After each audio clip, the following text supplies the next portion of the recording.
একটি দেশের জন্ম শুধু মানচিত্রে সীমাবদ্ধ নয়, তার সঙ্গে গড়ে ওঠে একটি জাতীয় পরিচয়, গর্ব আর আত্মত্যাগের ইতিহাস।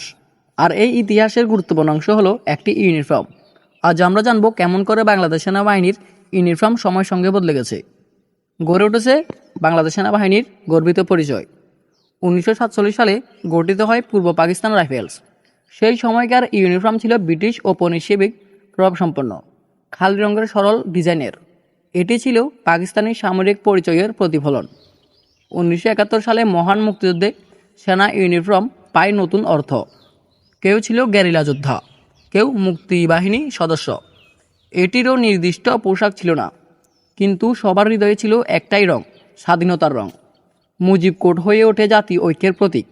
এটি শুধু পোশাক নয়, এটি আদর্শের একটি প্রতিনিধিত্ব। স্বাধীনতার পর একটি নতুন সেনাবাহিনী গঠিত হয়। শুরুতে ছিল ঘাটতি, সীমিত সরঞ্জাম, কিন্তু সেই সরঞ্জামকে জয় করে ধীরে ধীরে তৈরি হয় একটি নতুন সামরিক পরিচয়। সময় বদলে গেছে যুদ্ধের ধরন। বাংলাদেশ সেনাবাহিনী যুক্ত করেছে আধুনিক ডিজিটাল ক্যামোফ্লেজ, যা শুধু আড়াল নয়, আধুনিক কৌশলগত প্রয়োগেরও অংশ। বিশেষ বাহিনীর জন্য এসেছে বিশেষ ইউনিফর্ম, পারদর্শিতা, গতি ও গোপনীয়তা। এই ইউনিফর্মগুলো এইসব মিশনের সফলতার অংশ।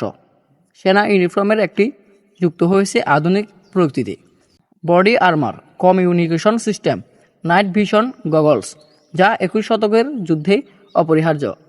এই ইউনিফর্ম শুধু প্রতিরক্ষা নয়, গৌরবের প্রতীক, জাতীয় পতাকা, সেনাবাহিনীর প্রতীক, সবই যুক্ত হয়েছে পোশাকে, যা বাড়িয়েছে গর্ব ও আত্মপরিচয়। সবুজ আমাদের প্রাকৃতিক সৌন্দর্য, ঐক্য আর শান্তির প্রতীক।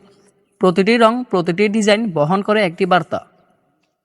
কিছু ইউনিফর্মে যুক্ত হয়েছে শহীদদের স্মারক, আমাদের ত্যাগ আর সাহসের উত্তরাধিকার। আজকের বাংলাদেশ সেনাবাহিনী শুধু সীমান্তের রক্ষক নয়, জাতীয় ঐক্যের প্রতীক।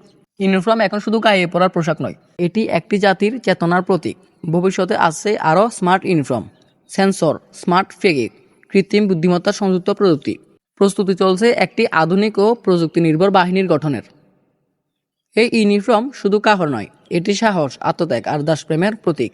অতীতের বীরত্ব, বর্তমানের দৃঢ়তা আর ভবিষ্যতের আশায় বাহক।